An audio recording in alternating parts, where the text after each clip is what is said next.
Okay, it's 6 o'clock. I'm going to call the meeting to order.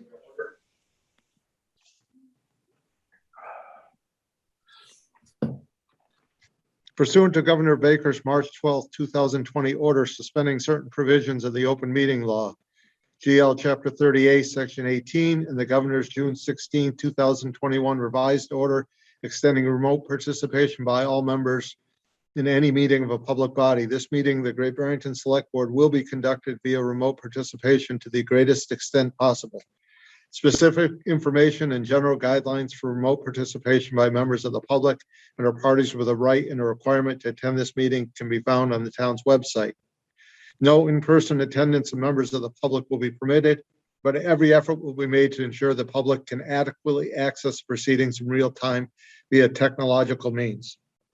Pursuant to MGL 7C 30A Section 20F, to notifying the chair of the public body, any person may make a video, audio recording of an open session of a meeting of a public body or may transmit the meeting through any medium.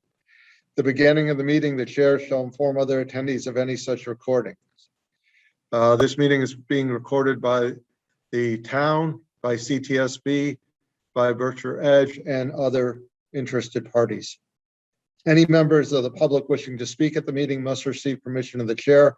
The listing of agenda items and those reasonably anticipated by the chair, which may be discussed at the meeting.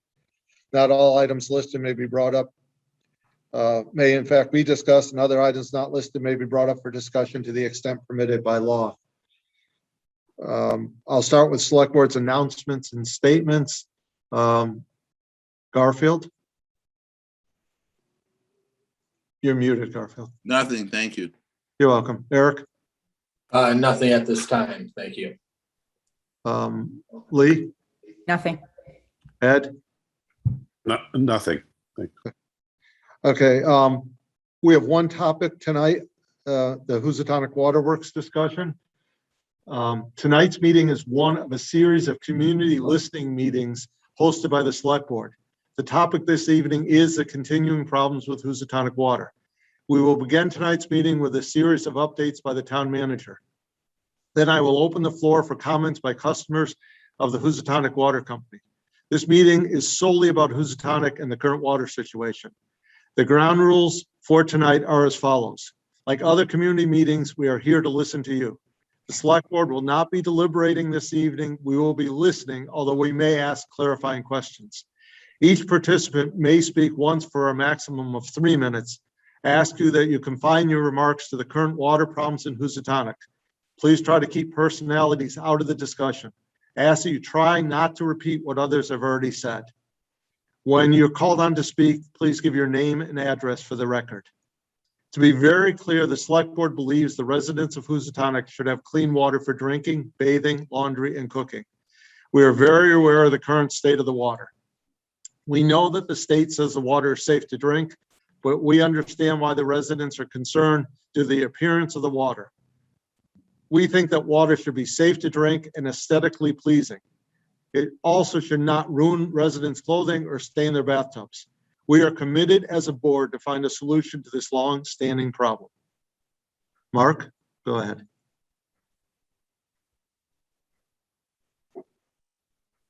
Thanks, Steve. So I'd just like to begin this evening by providing a brief recap for anyone that's joining us for the first time, and then I'll move into some more recent content.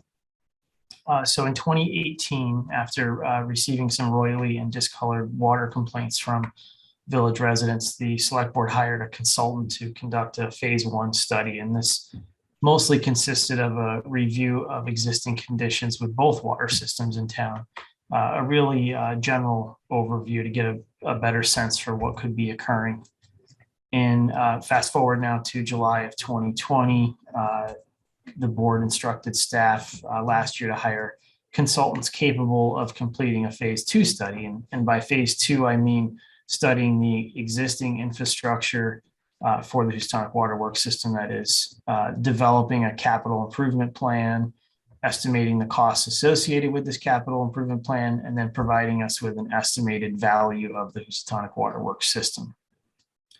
Those findings were presented to the board and village residents in public session in July and August of this year.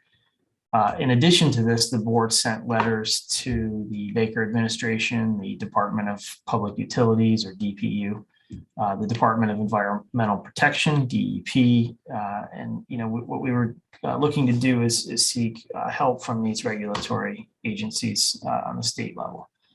Last month, we held several working meetings with the various parties involved, as we had promised back in late August at our last meeting where we focused on this topic.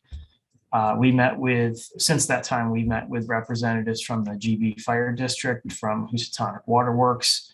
We met with representatives from DPU, DEP, and then our state legislators were involved, in addition to a representative from the governor's office. And at this point, we've identified 4 potential options. And I think I've covered these once before, but I'd just like to run through them again. The 4 potential options that we see on the table at the moment are: 1, acquire the Housatonic Waterworks system and operate the system as an enterprise fund, meaning that it's a user-paid system similar to our wastewater treatment plant. The second option would be to acquire Housatonic Waterworks and then hand the system over, for payment or not, that has not been determined at this point, to an independent water district serving its existing customer base. So this would be a similar model to the Great Barrington Fire District at this point, and that would require special legislation and taxing authority. The third option would be that the town acquires the water system, the Housatonic Waterworks system, and then works with the fire district and their prudential committee to merge or potentially merge those 2 systems. And then the fourth option would be little or no town involvement at all, which means that the Housatonic Waterworks would remain a private entity and the town would work with regulators and Housatonic Waterworks to improve water quality through capital improvements to the system. So basically status quo, but with the town playing a more active role than it has in the past. And full disclosure, none of these options will happen overnight, of course, and 3 of them require that the town acquire the system, which could take several months to years. And it would also require town meeting approval, which, as you are all well aware, that presents its own challenges, since the Housatonic water system serves a much smaller portion of the overall town. So what you can expect to happen now, just a few things.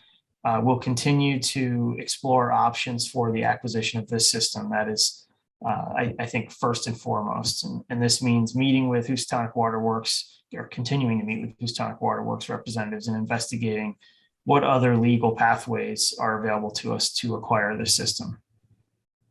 We will simultaneously seek out potential funding sources for the acquisition and capital upgrades through grants and through other low interest loans. And we've already started having those conversations with our legislators and asked for help with that. We'll be exploring filtration options. And, I guess the question on the table is, could we utilize a funding source such as or a portion of the $2 million in ARPA funds, the American Rescue Plan Act, to provide grants to impacted homeowners as a short-term solution. We'll be exploring whether or not assistance from the Massachusetts Attorney General's office is necessary or would be helpful. And then finally, we'll be working with DPU officials to explore the option of requesting rate relief for Housatonic Waterworks customers.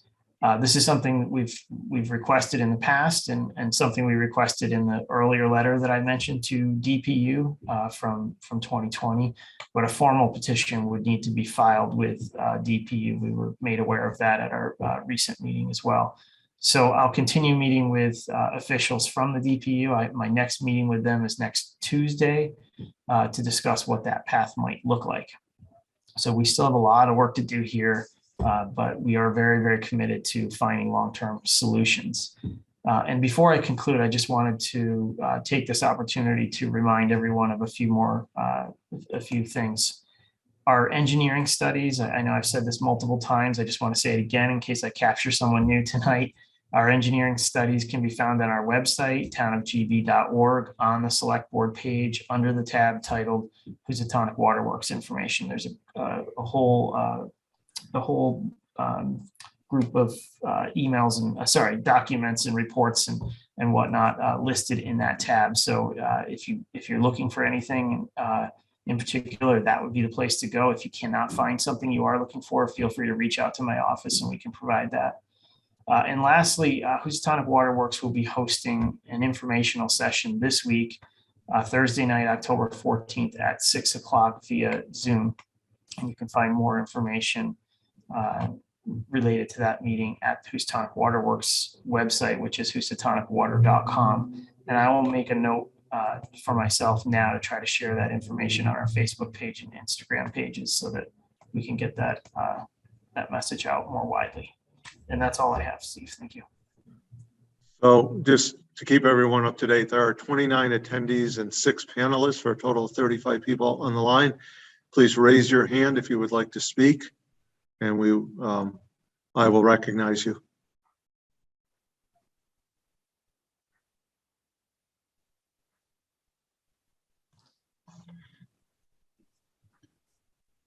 Suzanne Fowle.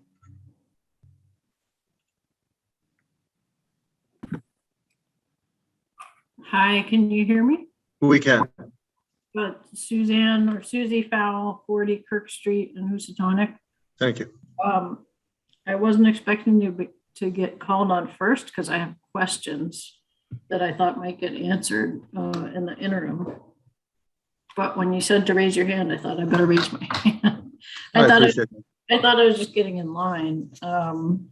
You were quick. But I'll go ahead and ask my questions, and I apologize if any of these are obvious or that I could maybe find the answers on the website. I'm wondering if water quality has been tested by an independent lab.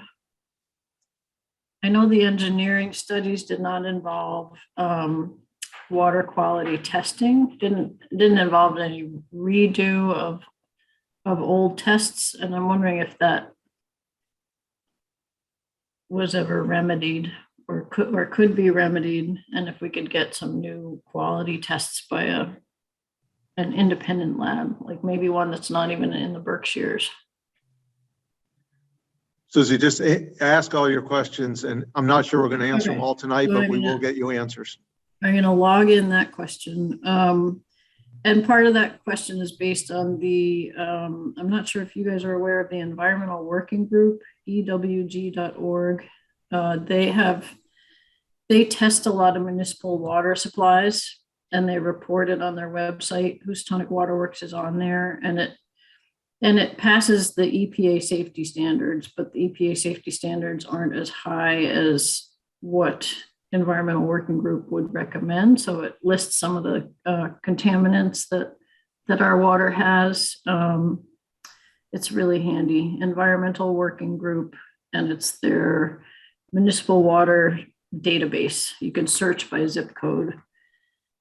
And then speaking of data, I'm wondering if anybody is the engineering firms, perhaps, or anyone is collecting data on where the brown water is. Like, are we gathering data that eventually gives us a map that might show us, oh, it's almost always brown in this pocket of Housatonic, and it's almost always clear in this part of Housatonic? I mean, ideally, Housatonic Waterworks would be doing that because that would be part of their job to sort of locate the problems. But do we know if anybody's collecting that kind of data? Okay, so I guess logging in questions. Yeah, we're just going to log those all in. If we don't have the answers, we'll get them to you. One more question is, and I'm not arguing with this at all, but I'm wondering why acquiring the system would need to go before town meeting. Not because I'm arguing, I'm just wondering what is the rule that requires it to go before town meeting? Is it just a matter of how much money is being spent, or yeah, just what's the trigger there? We can answer that one. Mark, go ahead. Sure. So that we would need to have an appropriation from town meeting first and foremost, but it would also require the acquisition of real estate, which is a town meeting approval. Okay, so any amount, any real estate acquisition, large or small. Okay, got it. Yeah, purchase would always be a town meeting approval. And it doesn't even matter where the money comes from, it's just the fact that it's a real estate transaction. That's correct. And then your other three questions, I think are excellent questions, and I will get some clarification from DEP on all three. Thank you very much. Thanks for everything you guys are doing. Thanks, Susie. Appreciate it. Next one is Dave and Georgine. Hi, Dave Long, 304 North Plain Road, Housatonic. Can you hear me? Yes. Great. So, having grown up in Housatonic,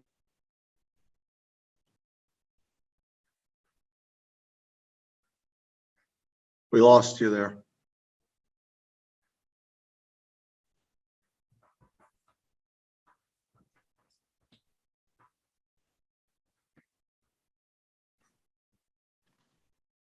Dave, just unmute yourself.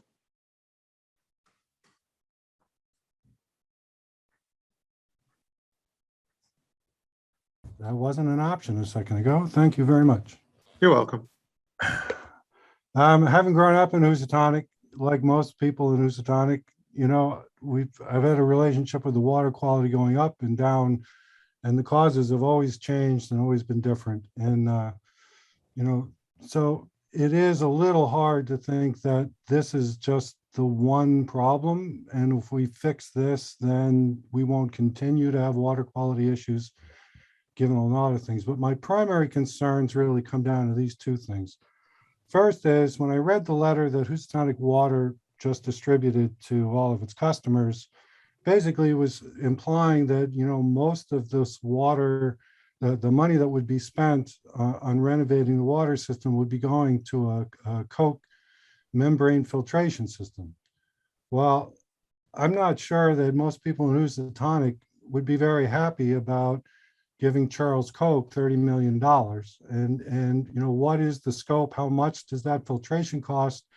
And just because the consultant recommended that unit, when there's plenty of other companies that make very high quality water filtration systems, many of them win major international water environmental awards. I mean, are we really, is the choice for Housatonic that you either get clean water by giving Coke money or we live with dirty water? I mean, because that's kind of the way the letter presented the way that the company was going forward.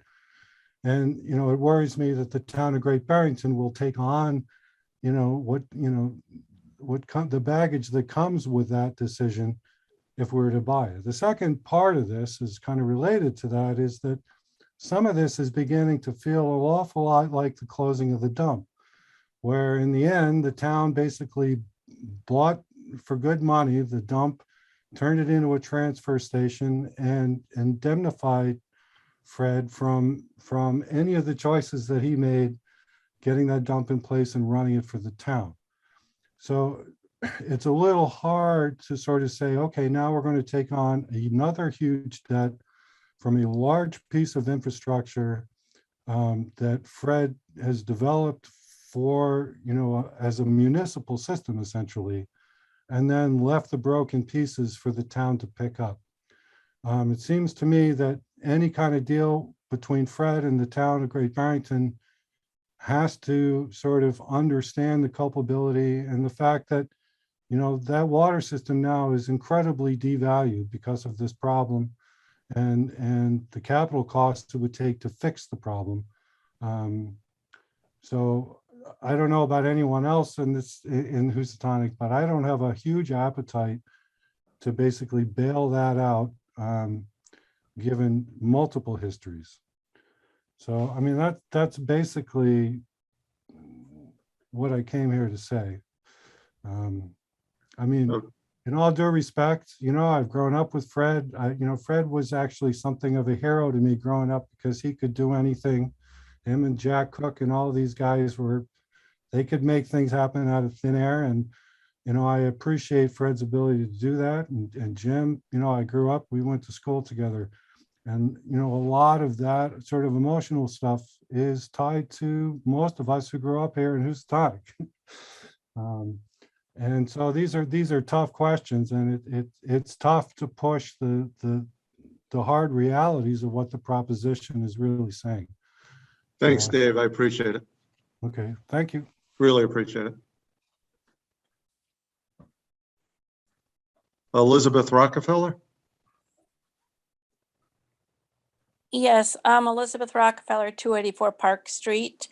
My question is that throughout all of this past summer, which has been the worst I have ever seen in the 50 years of living in Housatonic, a majority of the customers pay taxes to Great Barrington, and yet there didn't seem to be any relief offered by bottled water or anything to help the Housatonic residents get through the mundane process of water, drinking water, cooking water, and neither had Housatonic Water done that at all either.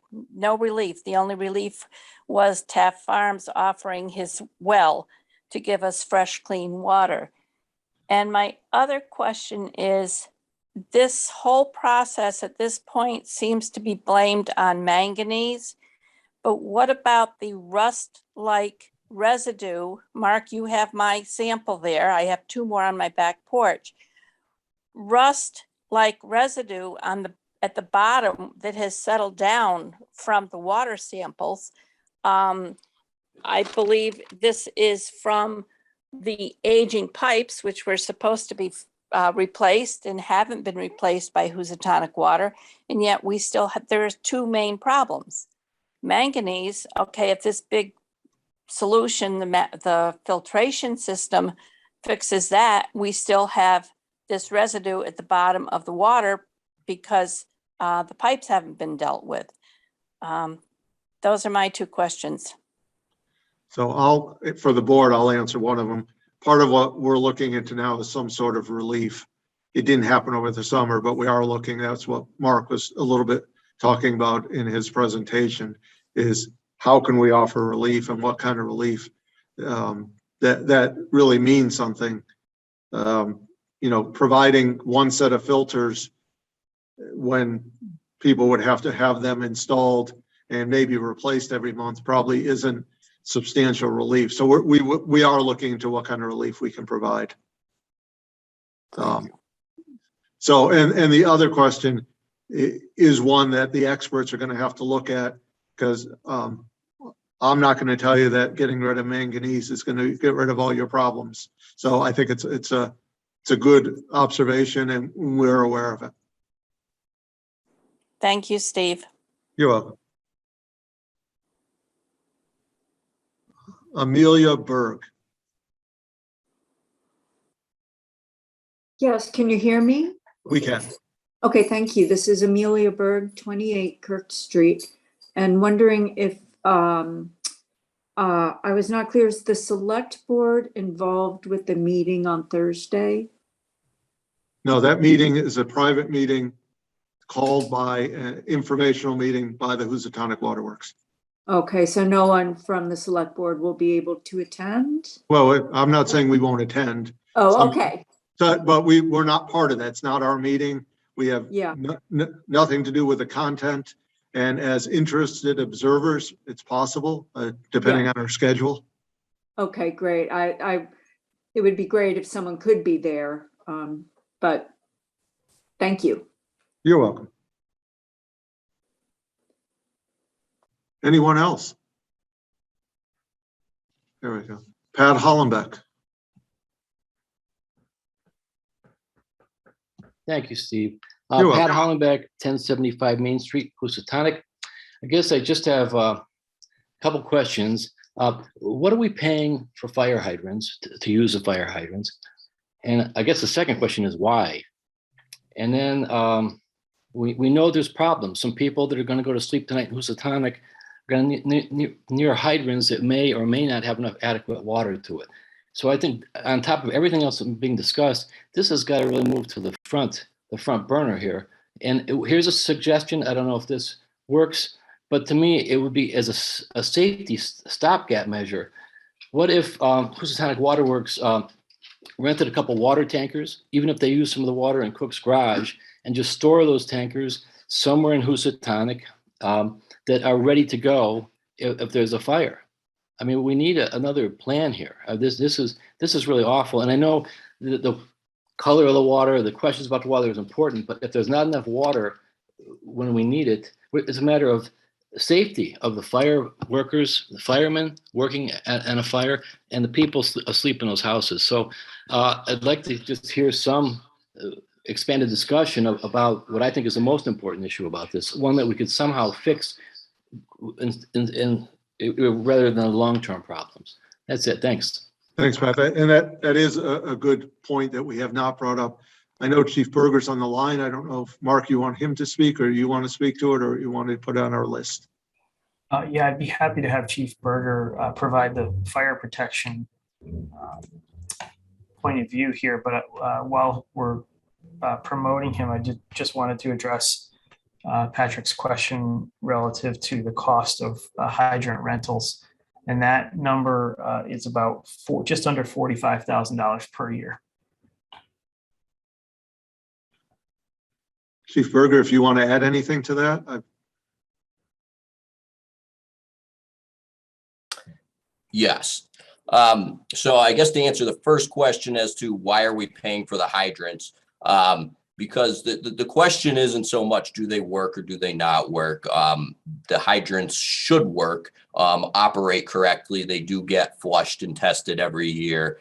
And just the couple weeks ago, they replaced a couple that weren't working. With regards to the water flow coming out of them, any water is way better than nothing. The majority of house fires, if we get there quickly enough, we can easily put them out with 500 gallons a minute, which is what's coming out of the hydrants in on the main roads in town. So to not pay for them and to not have the right to use them would be a absolutely horrible safety problem for Housatonic. So that's the answer to the first question as to why we pay for them. The second one is that tankers that are designed for fire protection cost hundreds of thousands of dollars, $500,000 plus generally. So buying a few of those isn't very cheap. And we do have plans in place. We call mutual aid. Our mutual aid companies have tankers. And we also have plans of laying supply lines to the river and all different kinds of things. This is a challenge that we have struggled with in Housatonic for decades. The lower flows there are nothing new. Nothing has dramatically changed with the system to make it worse right now. And so we do have plans in place. Us having firefighters available to respond to emergencies is extremely challenging. And I can tell you that we don't have extra people to pick up tankers at Cook's garage or anything like that. So we do have plans in place. The majority of fires we handle with the water that we carry on our first due engine, and hydrants nearby are extremely helpful. If a fire gets out of control in some places in town, yes, what's in the hydrants is not adequate for those situations. Thankfully, we have avoided those. It's one of the reasons it's important to have a good fire department with quick responses. So I hope that answers most of your questions there. Thank you, Chief. Appreciate that. Anyone else?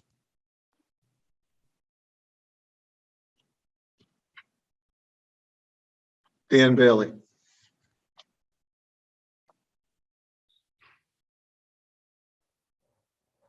Question I have is regarding potential financing, just a hypothetical, of course, obviously, if the town were to purchase it. The rough numbers were for infrastructure were something around 30 million. Is that correct? Yes, Okay.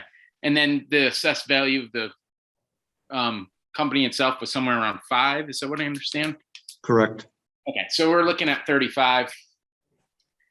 If the town were to purchase it for 40 million, 10 for the business portion of it, and well, purchase it for 10 million, and then do a 30 or 35 million dollar capital acquisition, how would that affect the tax rate? In other words, if 35 million is borrowed over 20 years, that doesn't turn out to be a lot, right? Dan, I think your mind is working right, but I think your mind is working different than mine, which is that if the town was able to acquire it, I believe that we will be able to get either federal or state money. Not all 30 million, not all 5 million, and those are hypothetical numbers. Please don't print those. We've had some assurance that there will be a possibility of state money available for at least part of this. So although you're right that 30 million over 20 years, is doable, I don't believe that this town will ever have to borrow that much money to do this. And it will be a phased-in project anyways, as you know. You understand that better than I do. Right. I was just looking for worst case scenario to try to get some sense, or so people could start getting some sense that, yeah, it sounds awful, but maybe it's not as dire as people think is big a hit. Obviously, the bigger hurdle would be getting, the rest of Great Barrington to say yes to it. But I think if those numbers are out there showing actually what, it's not a huge hit to people for what we're actually getting, which is clean, potable drinking water. I think it might help that process along if people actually could see those figures. So just a quick suggestion at some point, maybe you guys could run some hypotheticals for people, if however that breaks out. Worst case scenario, not including any kind of state or federal funding, just so people have a better idea of what the numbers actually would be. Yeah, and some of that is in some of the studies. If you dig deep into the studies that they are in there are some numbers for both Great Barrington and Housatonic if we were to merge the two. So there are some numbers already in there. And as we get closer to possibilities, we will continue to do that. All right, thank you very much. Thanks, Dan. Anyone else?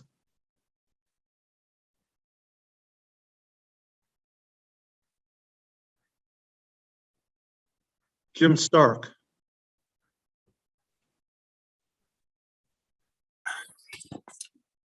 I think Susie's suggestion of. Just give me your address, please, Jim.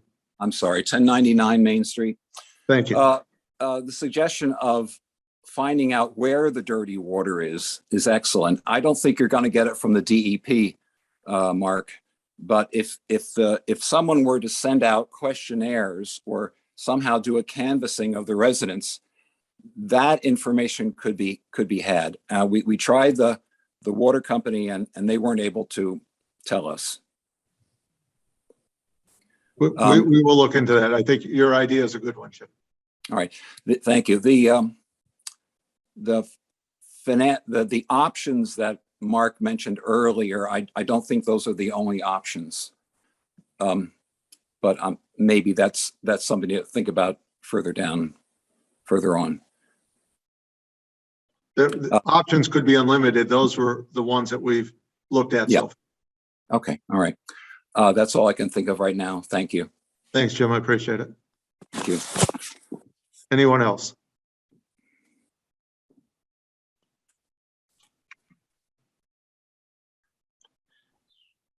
Ann. Hi, Steve. Ann O'Dwyer, 26 Kirk Street, Housatonic. And I think my question is pretty simple.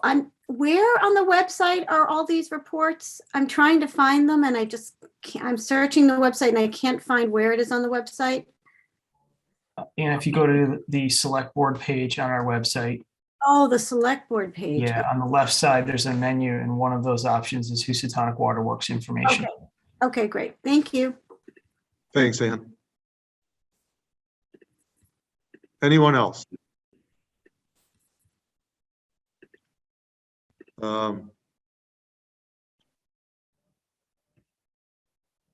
Hey. Dave, is this you again? It is, and I'll just be quick. I just wanted to point out something that was made clear in the engineering report, which was that basically all of the water has a certain saturation of manganese in it. It has to do with how frequently the water moves through and how it's aerated. So where you're going to have dirty water in town is constantly going to be changing based on use patterns. So there's clearly some spots that are sore because they get relatively low volumes compared to other areas, and it would be nice to know where they are. But the fact is, you look at the Facebook for Housatonic, and people will all of a sudden be shocked it's their neighborhood. Everyone is affected at some point, depending on what the usage pattern is, and that's not going to get any better. Thank you, Dave. Is what the engineer said, but that's it. Thank you. Thank you. The last time I let someone speak twice, I got in trouble for it. This time I didn't. It was a good point, Dave. Anyone else? I really appreciate everyone coming out tonight, and we will have more of these meetings, and as we get more information, we will provide it to the public. And it's a two-way street. We want you to talk to the select board, to talk to the town manager. If you have information that you want, questions answered, we will be glad to help you with it. And just for those of you who aren't aware of it, on our every regular meeting of the select board on the agenda is Housatonic Waterworks. So sometimes the town manager will have a lot of information, sometimes very little. But if you ever want to just join us at the beginning of the meeting and listen, that's where the information will be. This is going to be an ongoing topic for a while now, and we want to keep you updated. So we appreciate everyone coming out tonight. Is there anyone else who wants to speak about anything? Which is I'm not ready for select board, Lee. I will. Let's go to select, even though it's not on the agenda, I'm going to select board's announcements or statements because we always go there. Garfield, anything?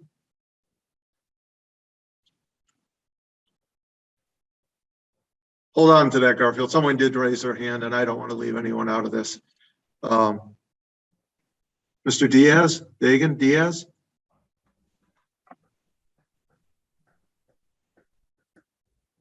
Just unmute yourself.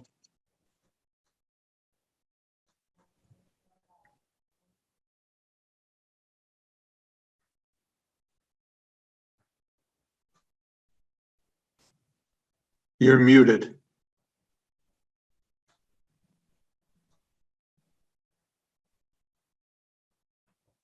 Garfield, I'll go to you and I'll come back to him once he gets unmuted.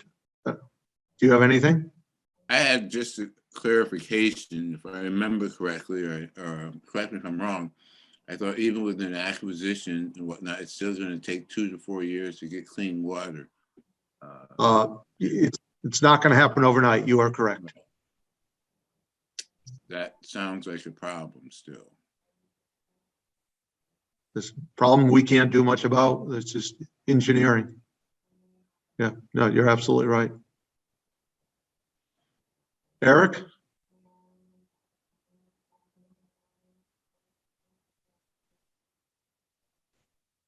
Yes, thanks, Steve. I just want to say, as a select board member and a customer of Housatonic Waterworks, that I feel I'm happy that this has been on the agenda.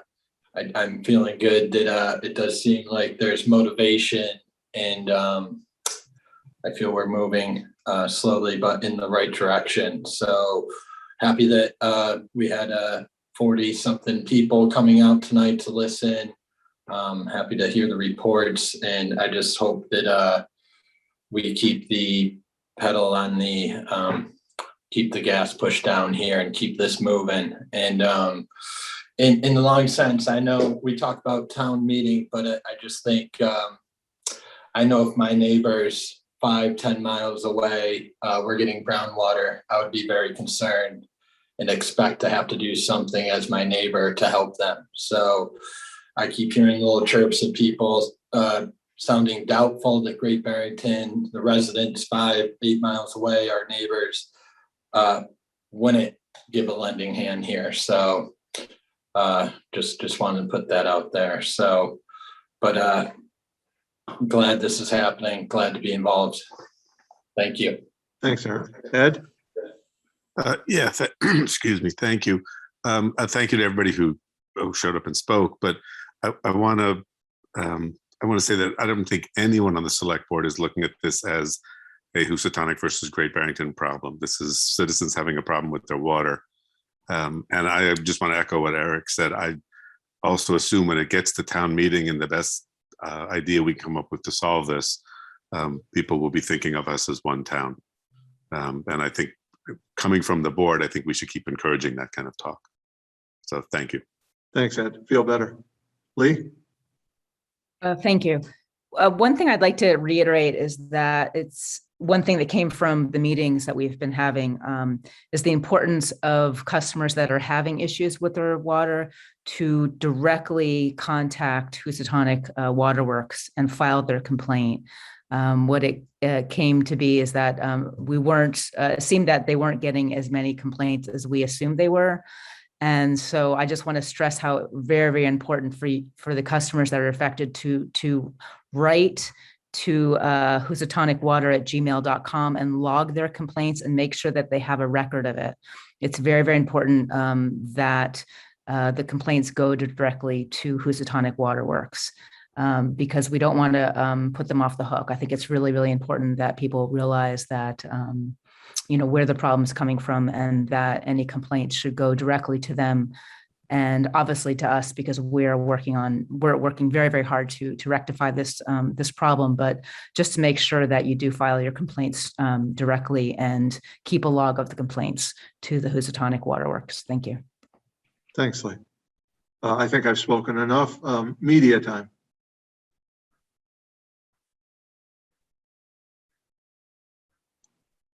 Seeing no one, thank you everyone for coming out tonight. We appreciate that. And meeting is adjourned by unanimous consent. Thank you very much. Thank you. Thank you.